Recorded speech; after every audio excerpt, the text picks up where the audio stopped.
Bismillahirrahmanirrahim. So today we are going to learn about function generator.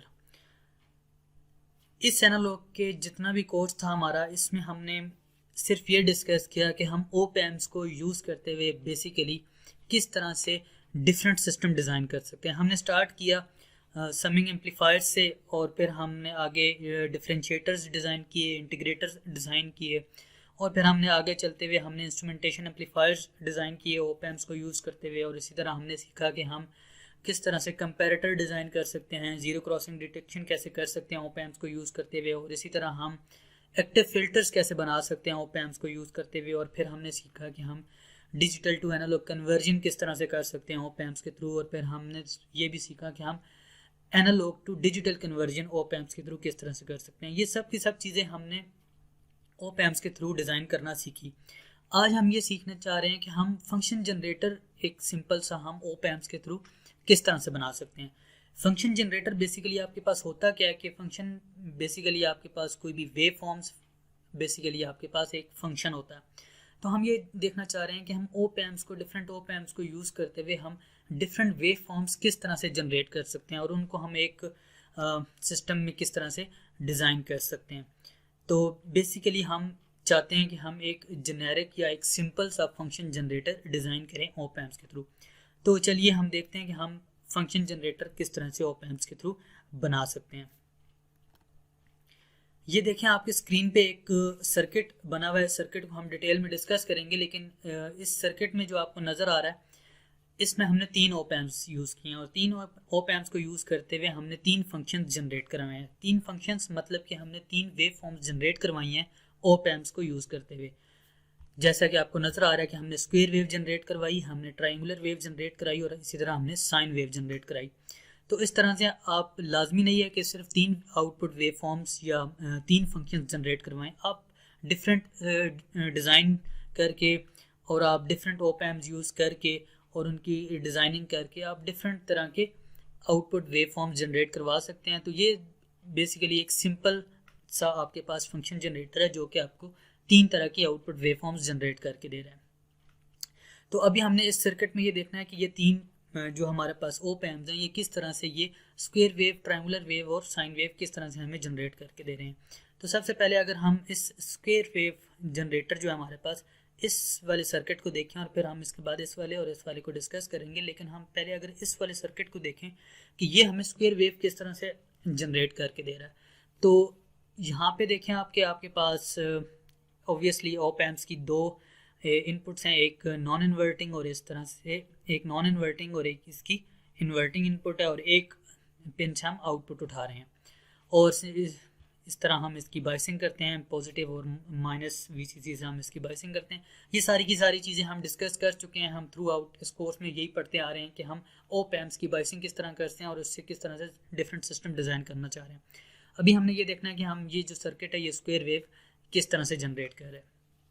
तो अगर circuit को हम देखें तो सर्किट की जो इन्वर्टिंग इनपुट है उस इनपुट पे एक हमने कैपेसिटर यूज़ किया और जो इसकी नॉन इन्वर्टिंग इनपुट है उस पे हमने दो रेजिस्टर नेटवर्क, बेसिकली हमने वोल्टेज डिवाइडर नेटवर्क यूज़ किया और जो रेजिस्टर है वो पॉजिटिव फीडबैक में हमने लगाया हुआ है. तो बेसिकली ये जो स्क्वायर वेव जनरेटर है, ये वाला सर्किट जो है बेसिकली आपके पास ये एज अ कंपैरेटर काम कर रहा है. कंपैरेटर ये किस तरह से काम कर रहा है, अगर आपको कंपैरेटर के बारे में इतना आइडिया नहीं है तो हमने कंपैरेटर्स के लिए हमने एक पहले से हम वीडियो पहले से ही बना चुके हैं. तो आप वो वीडियो जाके देख सकते हैं और उससे आप देख सकते हैं कि कंपैरेटर किस तरह से डिज़ाइन किया जाता है और वो किस तरह से वर्क करता है. तो अगर हम अब इस सर्किट को देखें तो यहाँ पे दो रेजिस्टर लगे हुए हैं जो कि वोल्टेज डिवाइडर नेटवर्क का काम कर रहे हैं और ये इसका पॉजिटिव फीडबैक में रेजिस्टर लगा हुआ है और ये कैपेसिटर हमारे पास इसकी इन्वर्टिंग इनपुट पे लगा हुआ है.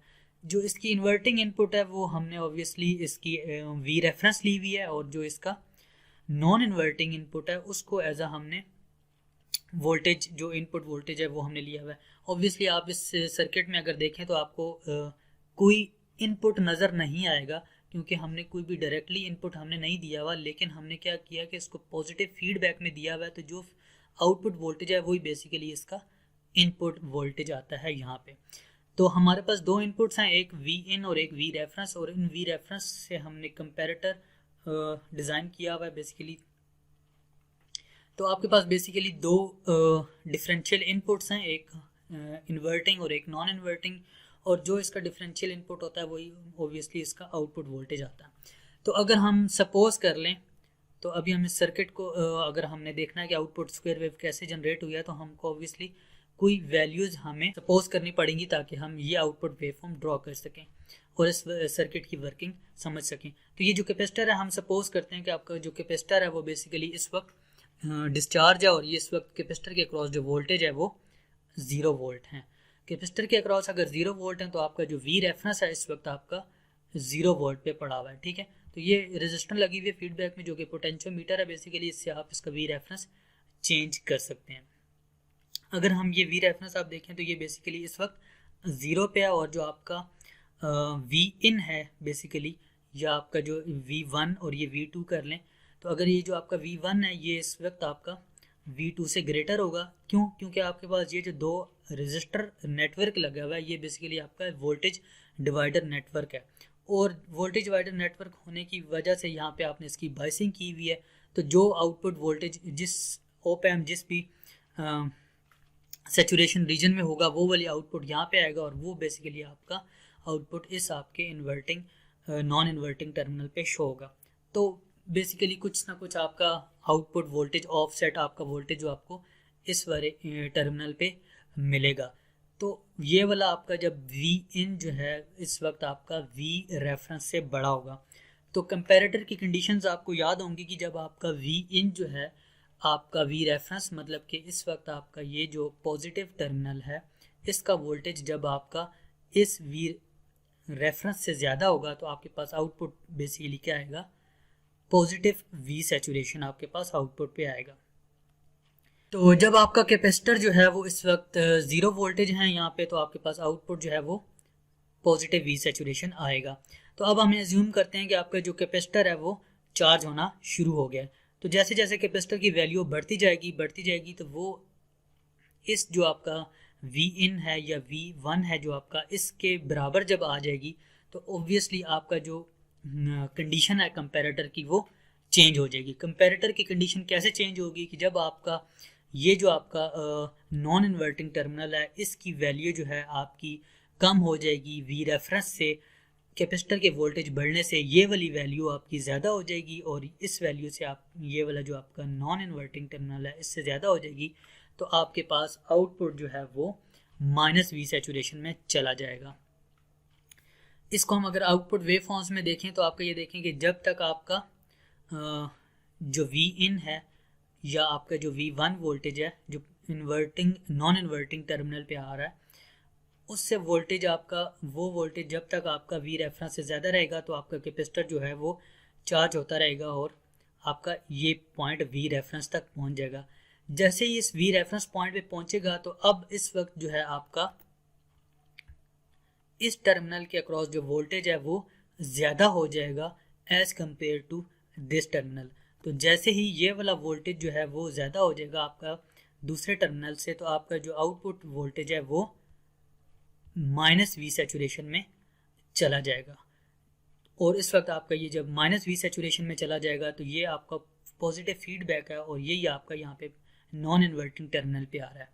तो अब अगेन जो है कैपेसिटर जो है वो डिस्चार्ज होना शुरू हो जाएगा, और डिस्चार्ज होगा कहाँ तक, क्योंकि आपका जो अब वी ये वाला जो आपका नॉन इन्वर्टिंग टर्मिनल है यहाँ पे अब आपका माइनस वी रेफ पड़ा हुआ है, और ये आपका अब कैपेसिटर डिस्चार्ज होगा कहाँ तक, माइनस वी रेफ तक।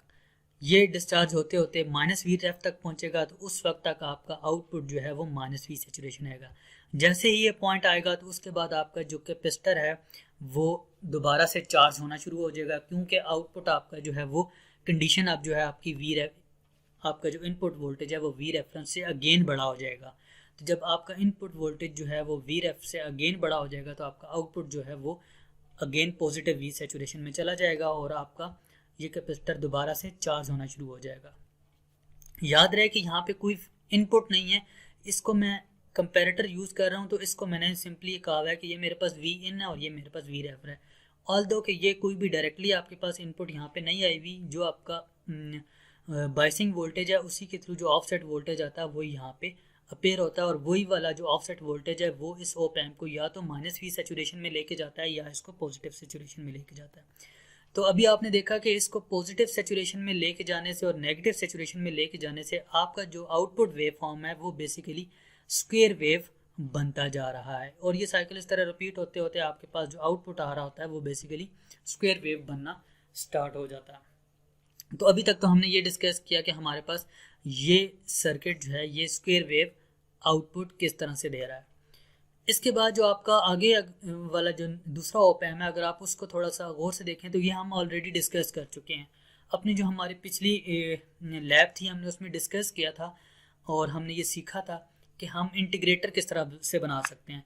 तो इंटीग्रेटर में आपको याद है कि ये आपका कैपेसिटर और एक रेजिस्टर नेटवर्क से हमने बनाया था इंटीग्रेटर। तो जो इंटीग्रेटर है इसको हम दोबारा से डिस्कस यहाँ पे नहीं करेंगे क्योंकि हम इसको ऑलरेडी पहले से ही डिस्कस कर चुके हैं।